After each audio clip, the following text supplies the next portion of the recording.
Good morning, Ann. How are you? Good morning, Matt. I'm doing okay. How are you? I am doing all right. I think one of the topics that is coming up really quickly is, and that I see, at least with some of our customers, because I meet with our customers a lot over Zoom, and they talk a little bit about their employees, a little bit.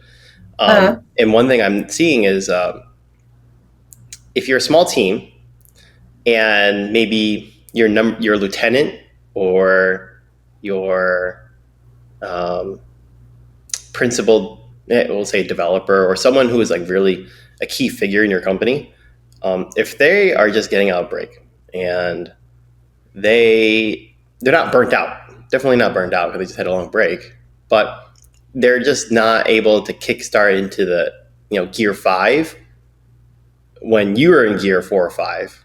They're hmm still stuck at gear one. When you're a small company, you're running and you're the one running and you're running at this speed and your team isn't. What can we do? What can our audience do that have the same problem to help bridge that gap somehow? Because it Yeah. impacts productivity. You could if you don't fix it, your January's a wash. Yeah. So there's an misalignment. We'll say misalignment. I'm not going to make up words this early in the morning. With the team members' energy level, right? Is that what I heard you say? So we're coming in and maybe you're at a 4 or 5 and they're coming in at a 1 or 2. And it's not burnout. It's not the same kind of passion and energy that you want to kickstart the new year with. So that is an interesting topic. I think when we're talking about, the differences of a small team's energy levels, and you all have to meet somewhere collaboratively, and you all have to build that workplace culture. That is a tricky one because it's a very human, it's a very personal thing. It's a problem that is at the personal human level. So, Well, hold yeah, on. One thing to add on to that, it's actually a bigger problem for small companies because usually we're all wearing many hats, right? yeah. So the less people you have, the more important that the energy level is matching, or at least as it's on par, right? Par for the Well, course. because that energy level is now trickling over to several jobs, as you said, wearing many hats versus just maybe a siloed off 1 or 2 in a larger company. So you have this team member who maybe isn't going full throttle on several tasks and several jobs.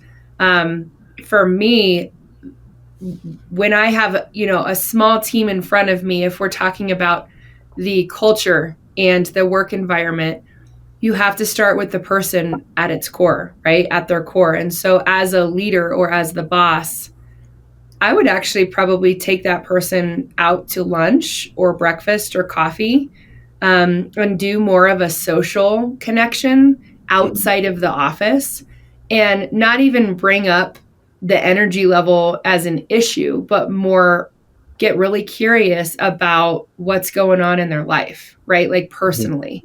Um, However much they wanted to share with me. It depends on my relationship with that person too, right? You're not going to be close with everybody, but if you have access to them and they've given you a little bit of information about their personal life, I would really come at them socially and I would try and connect with them from a relationship standpoint because usually that's a driver, right? On a small team, if you work for someone who you know a little bit deeper, and you respect them and you want to help make sure that you are contributing, you use that as a motivator. But I'd want to figure out why. Why is their energy less than? What is it that is not giving them the kind of energy that the rest of the team has? And what if it's more than one person, Right. Matt? What if it's not just one person on the small team? What if it's several? What do you do? What would you do? I don't think I would do the one-on-one approach first. I would probably, but I do like the idea of just going out and just talking. Not really in a business sense, but it's kind of like getting to know everyone again. Just go out to lunch with the whole team, right? It's a small team, right? We work in small teams. Most of our audience work in small teams, so it's not unreasonable to say, let's go out to lunch, hour and a half. You have 5 people, just talk through, see what's up, see what everyone did in the past 2 weeks, and just get people engaged.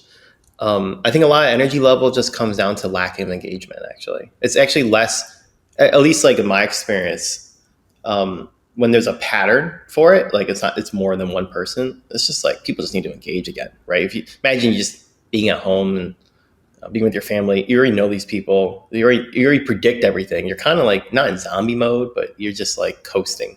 So you go back to Mm-hmm. work. There's no way.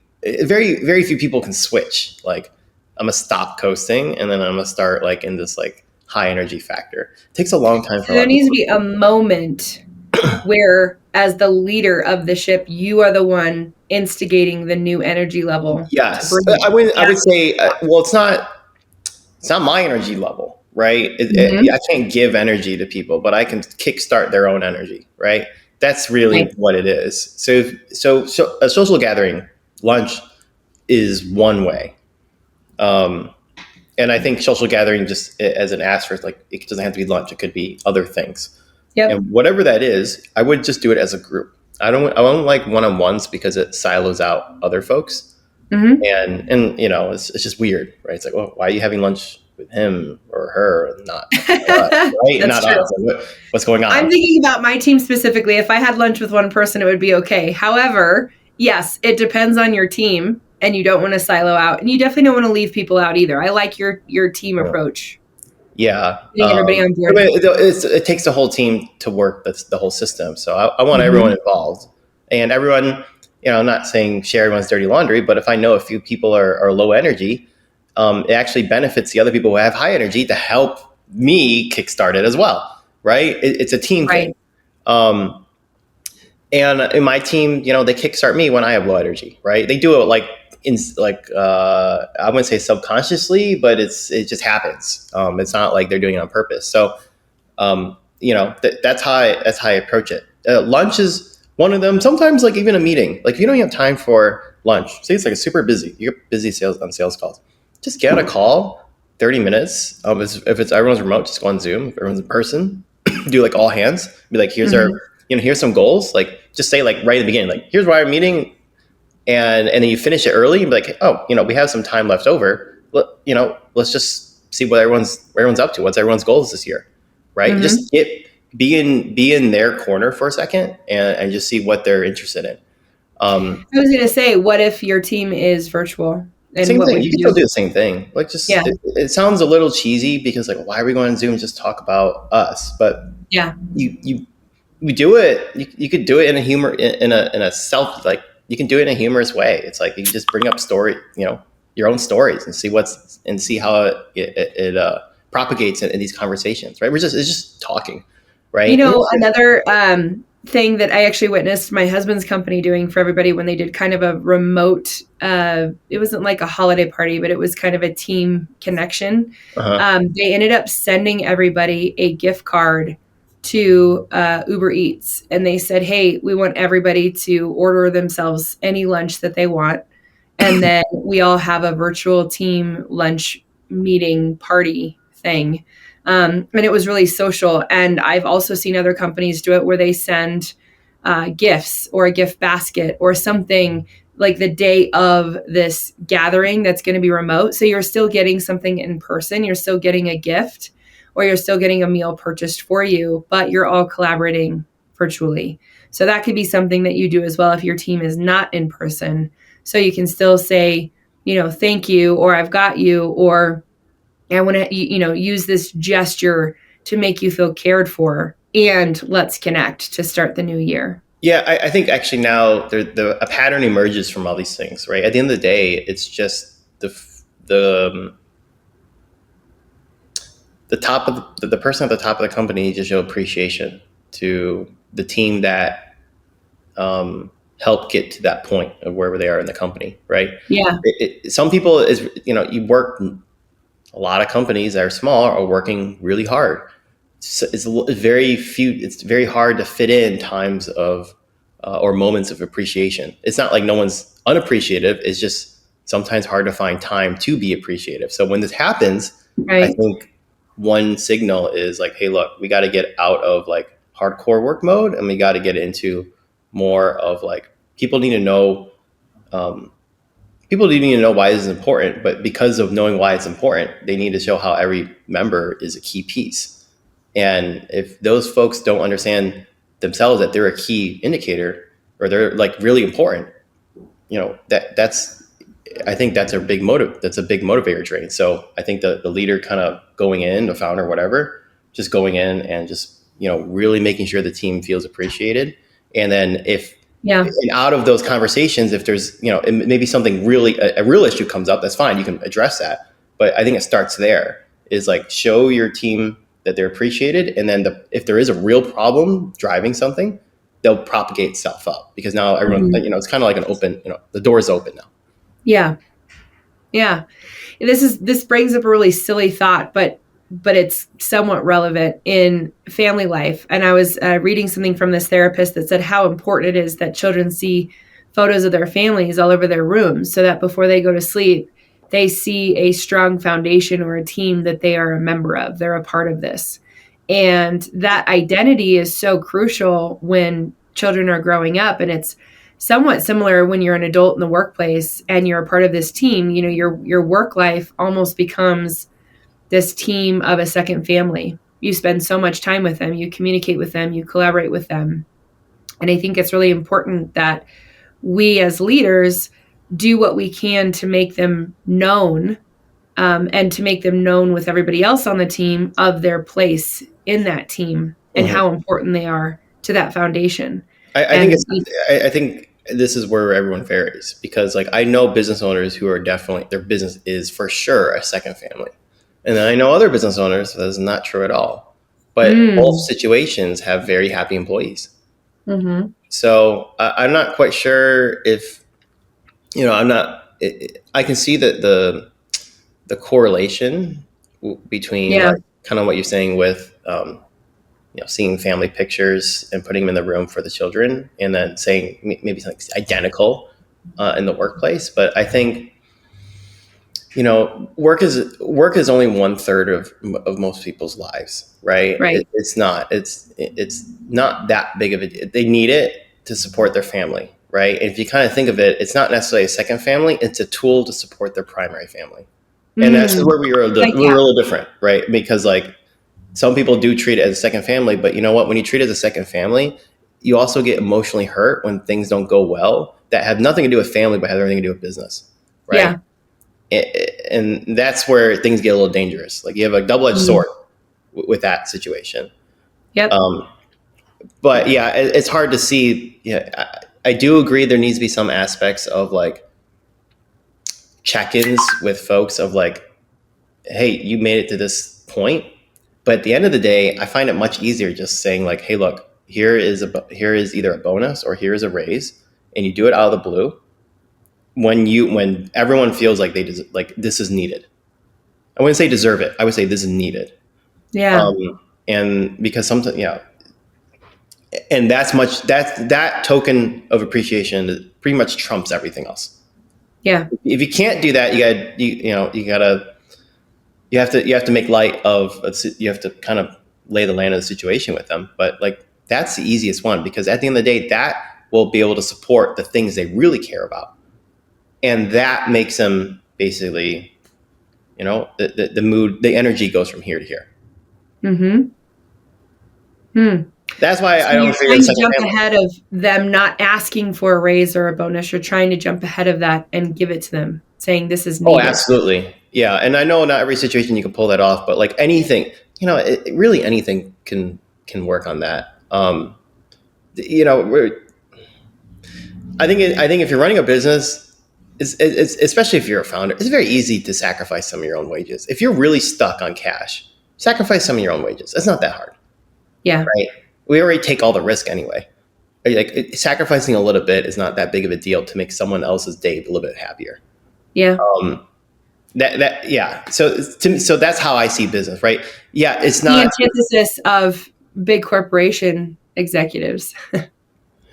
I mean, I can't relate to that. I mean, I left that world a long time ago. So, Yeah. um, yeah, and big corporations just not a What thing. a gift though. I mean that what a sentiment. It's you can sacrifice some of your own founder wages. That is That's definitely a way to work I in mean, it gratitude. sounds good on paper, but at the end of the day, I'm trying to drive revenue. I need happy Yeah. employees, right? Yeah. I will sacrifice whatever it takes to hit my goal. If it means I have to Mm. sacrifice a little bit of my wages, who cares, Yeah. right? So it's not necessarily I'm being sentimental. It's more or less like shit needs to get done. I will give you more money from my own pool if I have to, right? Yeah. You can label it as sentimental, but that's why I'm saying it's not a second family. You could, Right. it's just a mask. That's just a mask because at the end of the day, there are business mechanics that supersede that. No emotion. Bottom line. But This is hey, not. I mean, it's yeah, we talked about it. It's look, I am just trying to be, Chipbot needs to be on like a million plus websites. So this is like I wake up like in this mode every single day, Yeah. You're waking up ready to go. right? That's so neat though that you have such a hard number. I mean, that's something that I'm envious of as a service provider and a consulting firm. I want I would love to have more of that hard number. We want 1 million websites. Like that's really neat. I don't operate in that way. That's so different from how I view It's a work. product. If you have any product, it's easy to do, right? I Because know, but that's why I'm fascinated by it because I don't. I wake up and I'm like, well, you what are could my have a meetings toy. today? What? You could have like a toy and be like, I want to make 1 million children happy, right? Same thing. It's really the Yeah, same thing. So it's like, do you need that? That's the, if we had like a giant office and it'd be like, you walk in, that would literally be the first thing to say is like, we are shipping to 1 million websites, right? And you just need one North Star and you just yeah, go for it. Whatever it takes to hit that North Star, whatever, right? But yeah. it's very easy to wake up, no revenue, and that's easy to control. Yeah, it is actually easy to control. It's like it's not fully controlled, but it's not fully uncontrolled. So it's not My that. number is so much smaller than yours. My goal for 2026 is delivering 12 Denver brand makeover experiences. Yeah, I mean, if you think That's about it. it, here I'll It's give you a shortcut, and then we'll a wind big up. number, but we're going No, for no, it. it's That's not our actually number. a very small number because it's very easy to say I'm going to do 12 of them pro bono. So that means it's very easy to do 100. You have to take away the revenue component for a second and be like, if look, half more than it's like 80% of Chipbot's user base is free, right? So that means 80%. That means it's gonna when we have a More million than sites. 80% of your user base is on the free plan. Yeah, Wow. and that 80% drives the 20% net new revenue because it says powered by Chipbot. That's why I'm able to like do other things, and not necessarily concentrate on marketing all the time because that's my fallback. I have this, Gotcha. I have this huge powered by Chipbot on like all these sites. So if you think about a million sites, 200 to 200,000 are paying customers. Other 800,000 are free. But free marketing for you. Well, ignore that's why I don't even look at the marketing. I just look at Okay. hit 1 million websites. It's very easy.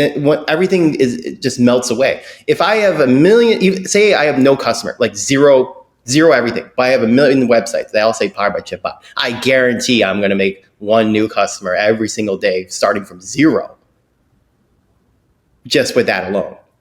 I don't Yeah. have to look at the revenue. The behavior of what I'm doing, the byproduct of it is revenue. Fascinating. And we talked about this yesterday, but I know. Yeah. yeah, that's We how I always wake get up. back. That's how I wake up ready to go every morning. So you just need to sprinkle some of this energy to your small team Oh, because my you small just team's good. energized No, me. no, no. My small team. No, no. I told them. End of last year. I was like, we are going 11 out of 10 on the speed. January 3rd or 5th, whatever it was. Right. Yeah. So they were mentally prepared. Did I they know how follow? to prepare the team. Is everybody 11 out of 10 so far? Yes, actually, people are. I say 11 out of 10. I don't expect it. People are hitting that speed. I was like, okay, cool. This is good. That's great. And I'm So you're hitting. setting the tone. And I'm the only one. I was the one lacking actually. Like every day, I'm working. My energy's low, but I'm working hard. My energy's low. Every day it gets a little better. So everyone else was ready to go. I think they just had a better break. So, Gotcha. Well, and you got sick too, so you're coming back from that. that's not an excuse. Not an excuse. No, No, no. no I'm here. excuses. I'm here running a very large operation. Being sick is no excuse to say I'm gonna underperform. It means that I can work less, but the time I'm putting in need to have high impact. Then that's as simple as that. Yeah. I love So that. Being sick is no excuse. I am recovering from my sickness as well over here, but I am using it as an excuse. nah, you're doing podcasts. You're fine. I'm doing a podcast.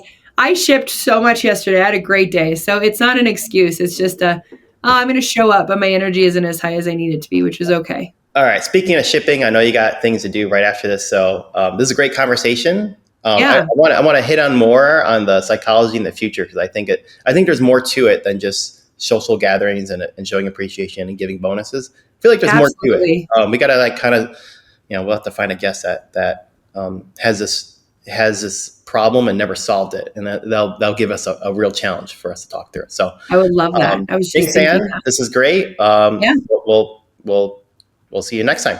I'll see you later. sounds good. Thanks, Matt.